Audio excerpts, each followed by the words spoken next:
Good afternoon everyone. आज मैं आपके बीच में हूँ एक और सिलेक्शन के साथ। काजल हैं हमारे बीच में, अपने बारे में आपको खुद बताएंगी सारी बातें, क्योंकि मैं तो हमेशा बातें करती ही रहती हूँ।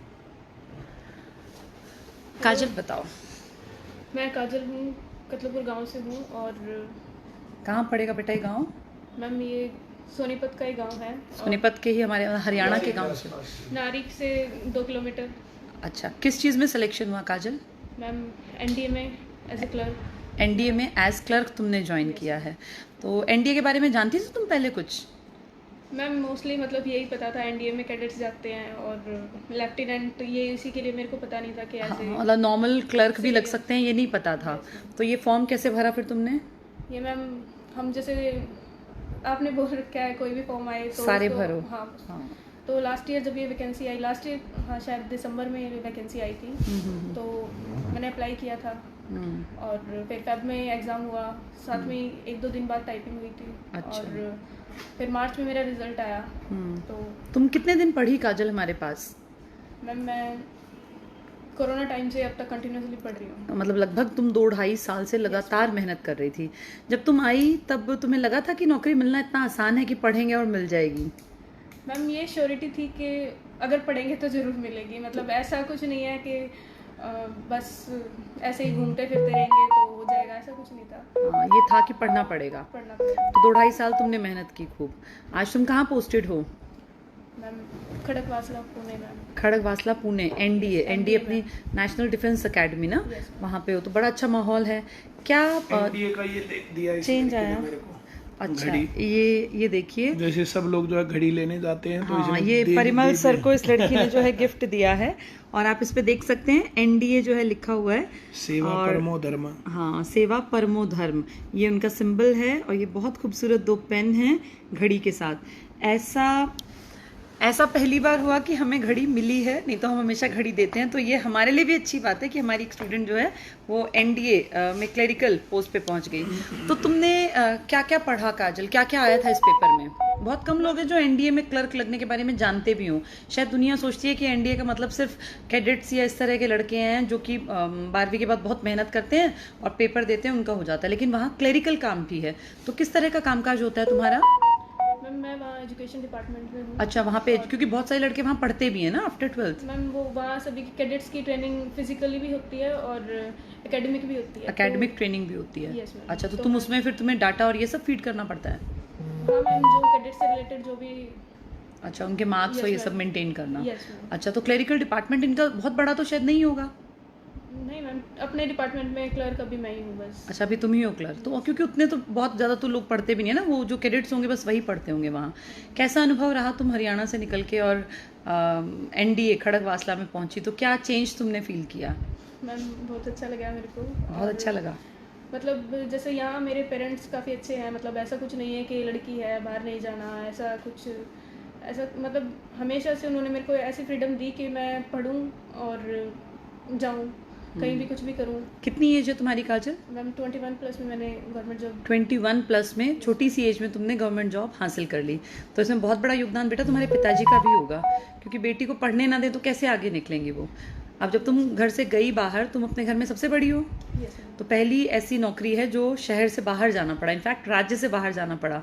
तो पुणे में फिर कौन, मम्मी गई थी साथ में? यस मैम, मम्मी गई थी। अच्छा। और स्टार्टिंग में एक बार पापा भी गए थे, लेकिन फिर पापा की प्राइवेट जॉब है तो उनकी ज़्यादा एब्सेंट लग जाती, तो पापा वापस आ गए थे। फिर मैं और मम्मी वहाँ रुके थे। अच्छा, मम्मी वहीं पे रुकी। Yes, ma'am. तो अब कितना चेंज आया घर परिवार में, समाज में? तुम्हारे प्रति लोगों का रवैया कैसे बदला? मैम लोगों का रवैया तो ऐसा ही रहता है। ऐसे ही रहता, कोई चेंज नहीं फील हुआ अभी तुम्हें? नहीं मतलब जैसे कुछ लोग तो ऐसे बोलते हैं ना कि पैसे दे दिए होंगे, लग गई होगी। अरे बोलने वाले तो बहुत। स्ट्रगल तो नहीं देखते ना कि पढ़ाई भी की है, दिन रात पढ़ी हो, तुम जानती हो। पर पता क्या है, ऐसा बोलने वाले भी मन में कहीं ना कहीं जानते हैं बेटियों के ऊपर कहाँ लोग इतना खर्च करते हैं अपनी काबिलियत से। और कितने पेपर पास हैं फिर तुम्हारे, सिर्फ इसी में या और भी एग्जाम्स नहीं पास मैम हैं? मेरे 8-10 पेपर क्लियर हैं। 8-10 पेपर क्लियर हैं। कल इनफैक्ट मैं कल टाइपिंग देके आई हूँ, दिल्ली पुलिस हेड कांस्टेबल की। अच्छा, दिल्ली पुलिस हेड कांस्टेबल, कल टाइपिंग टेस्ट था तुम्हारा? Yes, ma'am. चलो, वहाँ हो गया तो फिर वहाँ आ जाओगी क्या? मैम घर वाले बोल मेरे पापा बना करते हैं। अच्छा, वो क्या मेरे कहते पापा हैं? बोलते हैं वही अच्छी है। वो सबसे बेस्ट है बेटा, एनडीए तो स्वर्ग है धरती पर, इतनी खूबसूरत जगह है और रहने के लिए। बाकी मम्मी है, भाई है। मेरे भाई को मतलब यूनिफॉर्म वाली जो जॉब है ना वो उसको बहुत पसंद है। वो यहाँ तेरे को यूनिफॉर्म मिलेगी। हाँ। वहाँ तो सिविल में है। अच्छा, यहाँ पे मतलब हरियाणा इसमें दिल्ली पुलिस में? Yes ma'am. अच्छा, तो कोई नहीं बेटा, लेकिन वहाँ की जॉब जो है ना उसकी इंपॉर्टेंस है अपने आप में।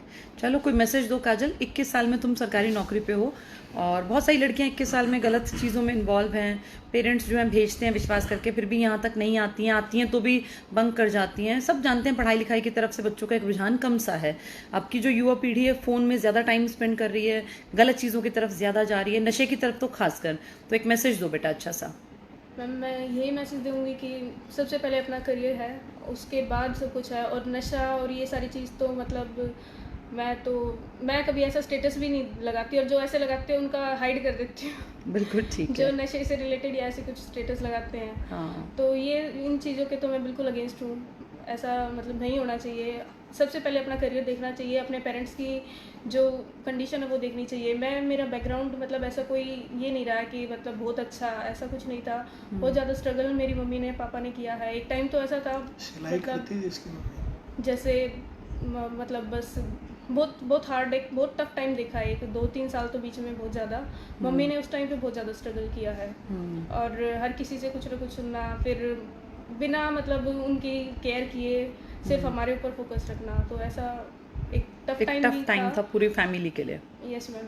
पर फिर उसमें मतलब ऐसा नहीं था कि छोड़ देना है, ऐसा कुछ नहीं। पापा हाँ, इंडस्ट्रियल उससे एरिया में जो जॉब उससे करते निकल हैं आए, parents। चलो बहुत अच्छी बात है। और उस टाइम पे मेरे स्कूल के एक सर थे, उन्होंने भी बहुत हेल्प की थी। और मेरी स्कूलिंग में उन्होंने बहुत ज़्यादा हेल्प की। मतलब जैसे वो टफ टाइम मेरी स्कूलिंग के टाइम पे ही था। अच्छा। उसके बाद भी धीरे धीरे कवर हुआ। पर आज तो तुम कमाने लगी हो, पापा के लिए एक बराबर का कंधा तुमने जो है वो मुहैया करा दिया, पिताजी मम्मी को ने भी। मतलब मम्मी की तबीयत ठीक नहीं रहती, फिर भी मतलब सिलाई या छोटा मोटा कोई और काम घर को चलाने के लिए। Yes ma'am. तो काफ़ी स्ट्रगल था, पर चलो उस स्ट्रगल का जो रिजल्ट है ये रहा कि तुम समझदार बन गई, अपनी एज से पहले तुम मैच्योर हो और यंग सी एज में मेहनत करके आज तुम पिताजी को सहारा दे सकती हो। तो किसी बेटे से कम नहीं हो, और भगवान ने चाहा तो तुम्हारा भाई भी लग जाएगा। मेहनत करते रहो दोनों भाई बहन, आगे बढ़ती रहना बेटा, इस चीज़ को यहीं मत छोड़ना। चलिए, तो काजल से हमने सीखा कि ज़िंदगी में उतार चढ़ाव आते रहते हैं। एक दौर था जब इसकी ज़िंदगी में प्रॉब्लम्स थी, ये भी स्कूल में थी, इसके एक टीचर ने मदद की, आईसीएस तक ये पहुंची। आज ये पढ़ लिख कर काबिल है, कामयाब है। Khadakwasla NDA national defence academy जो पुणे में पड़ती है महाराष्ट्र में, वहाँ पे ये एजुकेशन डिपार्टमेंट में क्लर्क के रूप में काम कर रही है। बहुत लोग तो ये जानते भी नहीं है कि वहाँ क्लरिकल जॉब भी होती हैं। इसलिए मैं कहती हूँ जहाँ नौकरी निकले सब फॉर्म्स भर दो, क्या पता कहाँ आपकी किस्मत आपका साथ दे दे। मेहनत करनी पड़ेगी। 8-10 पेपर इस बच्ची के क्लियर हैं। कल भी ये एक रिटन टाइपिंग टेस्ट बता रही थी, देखिए आइए। तो देखिए ऐसे लोगों से उदाहरण लेने चाहिए। और कल फिर एक बहुत बड़ा, परसों हमारे हरियाणा में पेपर है, सैटरडे और संडे, तो बहुत बड़े लेवल का ग्रुप डी का एग्जाम होने जा रहा है। बड़ी तादाद में स्टूडेंट्स इसमें शरीक होंगे। और मेरा ये मैसेज है सभी स्टूडेंट्स को कि अपनी तरफ से जितनी तैयारी आपने साल क्योंकि कई साल हो गए इन चीज़ों को देखते हुए, सालों से आप कर रहे हैं, उसका रिजल्ट लेने का टाइम है। खूब मेहनत आपने की हुई है, अपने पे विश्वास रखिए। गलत किसी भी चीज़ में मत फंस जाना। बहुत सारी र्यूमर्स सुनने में आ रही हैं कि पेपर लीक हो गया है, पेपर लीक हो गया है। देखिए, जब तक पेपर नहीं होता, जो कोई भी कुछ भी कहता रहे, कहने दीजिए। आप अपना फोकस सारा पढ़ने पर और सारा फोकस पेपर अच्छे ढंग से अटेम्प्ट कैसे करना है इस पे दीजिएगा। जहाँ कहीं कुछ भी गलत होता आपको नजर आए, आप कहीं ना कहीं जहाँ पेपर देंगे रूम में, ऐसा नहीं होता कि सब चोर हैं। ये तो कोई इक्के दुक्के चोर और घटिया लोग होते हैं जो दूसरे की मेहनत को, दूसरे की सालों साल की मेहनत को खा जाना चाहते हैं। जहाँ कहीं किसी सेंटर पर ऐसा कोई भी केस मिले तो आप सब लोग इकट्ठे होकर उसके खिलाफ आवाज़ उठाएं। और मैं जानती हूँ कि चोरों के पैर नहीं होते, जो गड़बड़ करते हैं ना वो बहुत जल्दी डर जाते हैं। अगर आपके कमरे में कोई भी इस तरह की हरकत करता नजर आए, जैसे आपको फील हो कि पेपर लीक हो रहा है या पेपर जो है बाहर दिया जा रहा है या बाहर से फ़ोन और इन सब पे मैसेजेस आ रहे हैं, तुरंत से एकजुट होकर उसके खिलाफ आवाज उठाइएगा। आज सोशल मीडिया का जमाना है, आपके पास बेशक अंदर फोन ना हो, लेकिन अगर आप हिम्मत दिखाएंगे तो ये पेपर लीक नहीं होगा। अगर पेपर लीक हो गया तो फिर ये रद्द हो जाएगा, फिर आपको साल भर, पता नहीं साल 1.5 साल कितनी मेहनत फिर करनी पड़ेगी। तो इसमें एकजुट होकर अपनी मेहनत जिन लोगों ने की है, मैं जानती हूँ बहुत बड़ा तबका है जो पढ़ रहा है, जिसकी जरूरत है, जिसने बहुत मेहनत की है। अब ये कुछ घटिया लोग जो कि पेपर लीक कराने के चक्कर में अपना एक्टिव रहेंगे, उनके खिलाफ आवाज बुलंद करनी है। और जहां गलत हो, वहां सबको खड़े होके इसका विरोध करना है। चुपचाप सुन के सोच के कि क्या फर्क पड़ता है यार, मैं क्यों बोलूं, नहीं बैठना, क्योंकि एक आदमी की गलती इस पूरे पेपर के ऊपर पानी फेर देगी, आपकी सालों साल की मेहनत रखी रह जाएगी। तो अगर कहीं गलत होता दिखे तुरंत आवाज बुलंद करें, अपने किसी भी कमरे में जहां आप पेपर दे रहे हैं, पेपर शुरू होने से पहले इस बात को कह दें आपस में कि यार कुछ भी गलत अगर कमरे में हुआ ना तो सब इकट्ठे उसके खिलाफ आवाज उठाएंगे। गलत करने वाला एक मिलेगा, कमरे में आपके साथ आवाज उठाने वाले 30-40 लोग कम से कम मिलेंगे। 30-40 लोगों की आवाज को एक आवाज कभी दबा नहीं सकती।